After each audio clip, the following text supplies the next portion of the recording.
বিসমিল্লাহির রহমানির রহিম। সম্মানিত দর্শক শ্রোতা, আসসালামু আলাইকুম। আজকের আমি আপনাদের সম্মুখে হাজির হয়েছি একটু অজানা এবং কৌতূহল বিষয় নিয়ে। আজকের আমি আলোচনা করব হাসি দিলে পেট ব্যথা করে কেন, হাসি দিলে কি উপকার এবং অতিরিক্ত হাসলে কি অপকার। যদি আপনি জানতে চান তাহলে ভিডিওটি না টেনে শেষ পর্যন্ত দেখুন। চলুন তাহলে মূল আলোচনায়। আমরা যখন হাসি দিই তখন শুধু মুখই ব্যবহার করি না,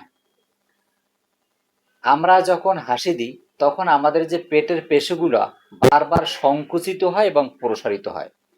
তাছাড়া আমাদের বুকের নিচে পেশি ডায়াফ্রাম আছে, এগুলো বারবার দ্রুত গতিতে ওঠানামা করে। আমরা স্বাভাবিকভাবে যে শ্বাস নেই, হাসি দেওয়ার সময় কিন্তু সেই স্বাভাবিকভাবের মতো শ্বাস নেই না, শ্বাসটা হঠাৎ করে দ্রুত গতিতে নেই।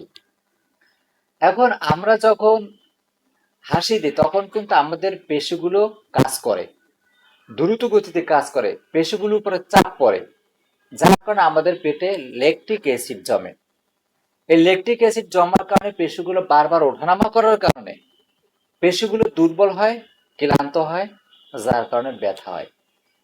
তবে কিছুক্ষণ যদি আপনি আহ থেমে থাকেন অথবা হাসির বেগ কমে দেন তাহলে কিন্তু কমে। তবে কমার কারণটা হলো কি, যখন আপনি থেমে যান অথবা ব্যথা করে তখন আমাদের মস্তিষ্ক থেকে গুড ফিল হরমোন নামে এক প্রকার হরমোন বের হয়, যাকে এন্ডোরফিন হরমোন বলে। এই এন্ডোরফিন বের হওয়ার পরেই ব্যথা আস্তে আস্তে কমতে থাকে। তবে যাদের হাসি দেবার পর ব্যথা হয় এবং সহজে কমে না, দীর্ঘস্থায়ী হয়, তাদের কিন্তু বুঝতে হবে যে হার্নিয়া অথবা অন্য কোনো সমস্যার কারণে হয়েছে। যদি হাসি দেওয়ার কারণে হয়তো তাহলে আপনি কিছুক্ষণ পর থেমে যেত। তবে আমাদের শরীরকে সুস্থ রাখার জন্য, সবল রাখার জন্য স্বাভাবিকভাবে হাসাটা ভালো। অতিরিক্ত হাসা থেকে আমরা সবাই এড়িয়ে চলবো। এখন হাসি দিলে শরীরের কি কি উপকার হয়। এক নাম্বার হলো যে এন্ডোরফিন হরমোন বের হয়, এই হরমোন কি করে, মনকে ভালো রাখে, টেনশনকে কমিয়ে দেয়। অথবা আমাদের যে শরীরে রোগ প্রতিরোধ ক্ষমতায় হাসি কিন্তু বাড়িয়ে দেওয়ার জন্য সাহায্য করে। রক্ত চলাচল ভালো থাকে, যার কারণে আমাদের হৃদযন্ত্র ভালো থাকে। এখন অতিরিক্ত হাসলে কি কি ক্ষতি হয়।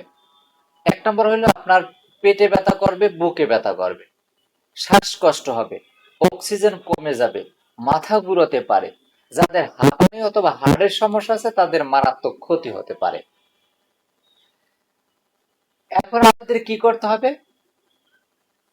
অতিরিক্ত হাসি থেকে এড়িয়ে থাকতে হবে। শরীরকে সুস্থ রাখার জন্য, সবল রাখার জন্য যতটুকু হাসির দরকার আমরা অতটুকু হাসবো। অতিরিক্ত বা উচ্চ স্বরে আমরা হাসবো না। সকল প্রতি এই দৃষ্টি আকর্ষণ করছি যে আপনারা অতিরিক্ত হাসি থেকে বা উচ্চ শব্দের হাসি থেকে এড়িয়ে থাকবেন। যদি আপনি শরীরকে সুস্থ রাখতে চান, ভালো রাখতে চান, তাহলে আমার যে তথ্যগুলো আছে সেই তথ্যগুলো মেনে চলার চেষ্টা করবেন। সকলকে ধন্যবাদ। ভিডিওটি ভালো লাগলে লাইক দিবেন, কমেন্ট করবেন। সকলের সুস্বাস্থ্য কামনা করে এবারের মতো বিদায় নিচ্ছি। আল্লাহ হাফেজ। দেখা হবে পরবর্তী নতুন কোনো ভিডিওতে। ততক্ষণ পর্যন্ত সঙ্গেই থাকুন।